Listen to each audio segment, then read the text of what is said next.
Assalamualaikum warahmatullahi wabarakatuh. Al-Quran dan hadis sebagai sumber.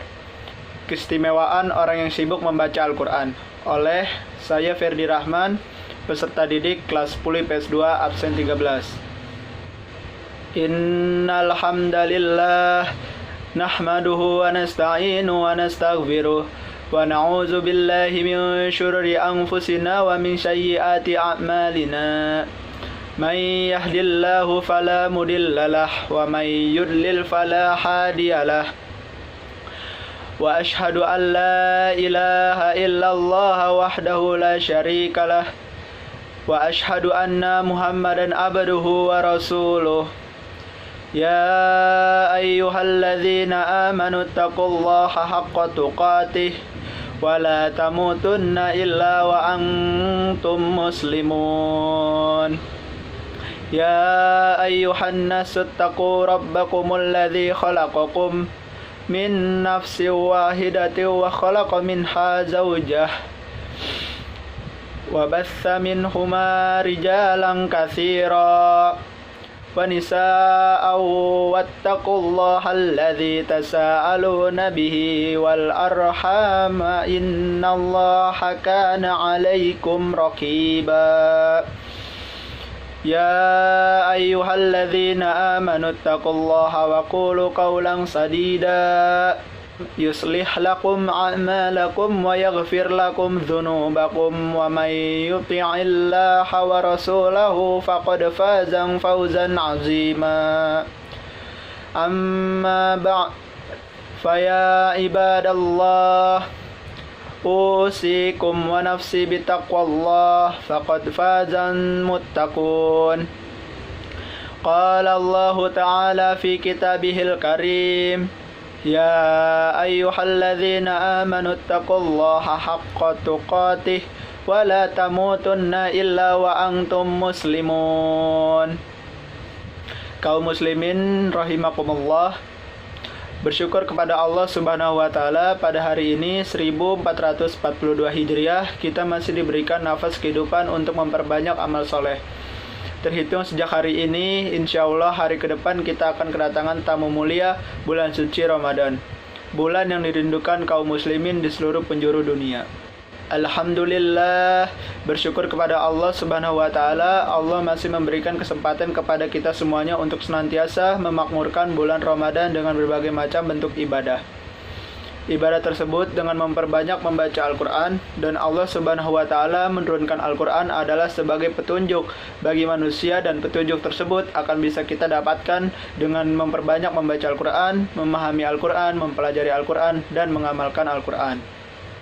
Di bulan Ramadan, Rasulullah SAW memberikan contoh kepada kita semuanya dan memerintahkan kepada kita semuanya untuk memperbanyak membaca Al-Quran.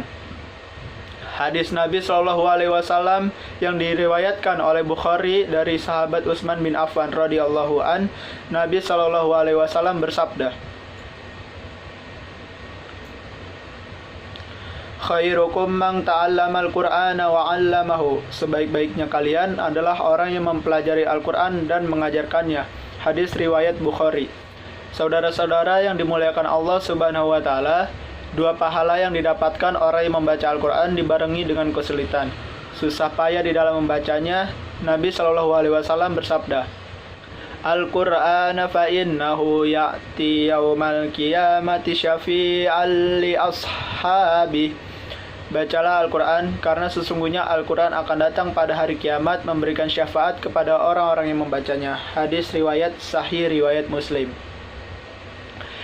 Kemukjizatan Al-Quran terletak pada janji Allah Subhanahu wa Ta'ala yang akan menjamin dengan dirinya sendiri, memelihara dan menjaganya sebagaimana firman-Nya, Inna nahnu nazzalna dzikra wa inna lahu lahafizun. Sesungguhnya kamilah yang menurunkan Al-Quran, dan sesungguhnya kami pula yang memeliharanya. Quras Al-Hijr 15 ayat 9. Berikut ini beberapa kemuliaan membaca Al-Quran setelah sholat yang perlu dibaca setiap hari. Yang pertama, mendapat pahala berlipat, memiliki banyak keistimewaan. Rasulullah Shallallahu Alaihi Wasallam dalam sabdanya mengatakan bahwa orang yang membaca satu huruf ayat Al-Quran akan diberikan balasan oleh Allah 10 kali lipat. Yang kedua, derajatnya ditingkatkan. Allah Subhanahu wa Ta'ala akan mengangkat derajat orang-orang yang selalu membaca Al-Quran dan mempelajari isi kandungannya serta mengamalkannya setiap harinya. Yang ketiga, mendapatkan ketenangan hati sebagaimana dituangkan dalam Al-Qur'an surat Al-Isra 17. Wa nunazzilu minal Qur'ani ma huwa shifaa'u wa rahmatul lil mu'minin wa la yazidu zalimina illa khasyara. Bahwa Al-Quran diturunkan Allah Subhanahu wa Ta'ala untuk menjadi obat segala macam penyakit kejiwaan, sehingga keutamaan membaca Al-Quran di rumah ataupun di masjid akan mendapatkan ketenangan jiwa. Yang keempat, mendapat pertolongan Allah Subhanahu wa Ta'ala di hari kiamat. Keutamaan membaca Al-Quran akan mengantarkan kemudahan ketika kita menghadap Allah Subhanahu wa Ta'ala. Yang keenam, dihadiri malaikat. Rumah yang dibuat untuk membaca Al-Quran akan dihadiri malaikat. Penghuni rumah akan merasakan bahwa rumahnya menjadi luas. Yang ketujuh, ditempatkan bersama malaikat. Dikutip dari Islam NU.ID, orang yang mahir membaca Al-Quran nantinya akan ditempatkan bersama malaikat-malaikat pencatat yang patuh kepada Allah yang selalu berbuat kebaikan. Menurut Al-Qurtubi, sebagaimana dikutip dalam kitab Fathul Bari, yang dimaksud mahir di sini adalah orang yang cerdas. Maksudnya hafalan dan tajwidnya sama-sama mempunyai kualitas bagus, tidak perlu mengulang-ulang. Sabda Rasulullah, hal ini juga sebagaimana sabda Rasulullah Shallallahu Alaihi Wasallam yang menyebut Al-Quran sebagai pembersih karat dan korosi di hati kita. Inna hadhil quluba tasda'u kama yasda'ul hadidu idza asabahul ma' Qila ya Rasulullah wa ma jala'uha Qala kathratu dzikril mauti wa tilawatil Qur'an.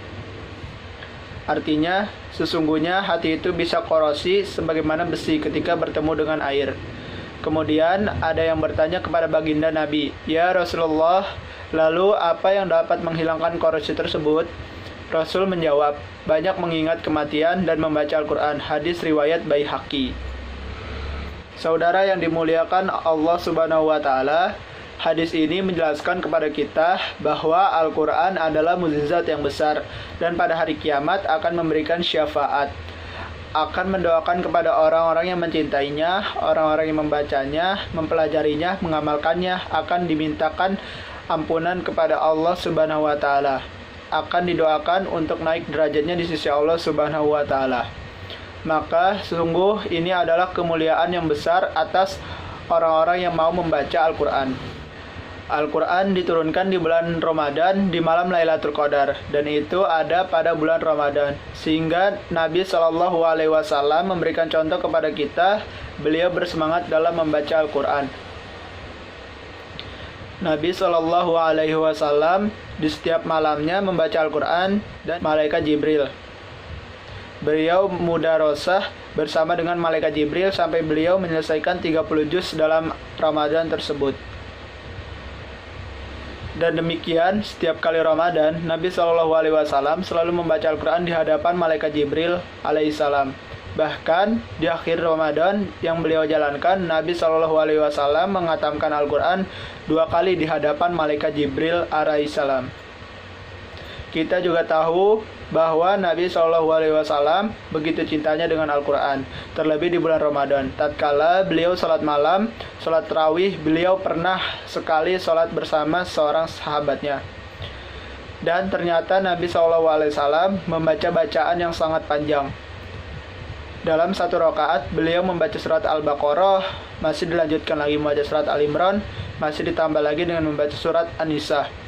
itu di dalam 1 rakaat. Dan ternyata Nabi SAW di malam tersebut sholat 4 rakaat dan itu sampai mendekati waktu subuh. Kita lihat contoh daripada pendahulu kita, para salafus solih, para ulama pendahulu kita, diantaranya adalah Al-Imam Az-Zuhri rahimahumullahu ta'ala. Beliau pernah mengatakan, imma hautalatal Qur'an wa it'amal ta'am. Sesungguhnya bulan Ramadan adalah bulan untuk membaca Al-Quran dan bulan untuk memberikan makanan dan bersedekah. Demikian contoh-contoh yang kita dapatkan dari salafus salih Rasulullah SAW, para sahabat dan para ulama pendahulu kita.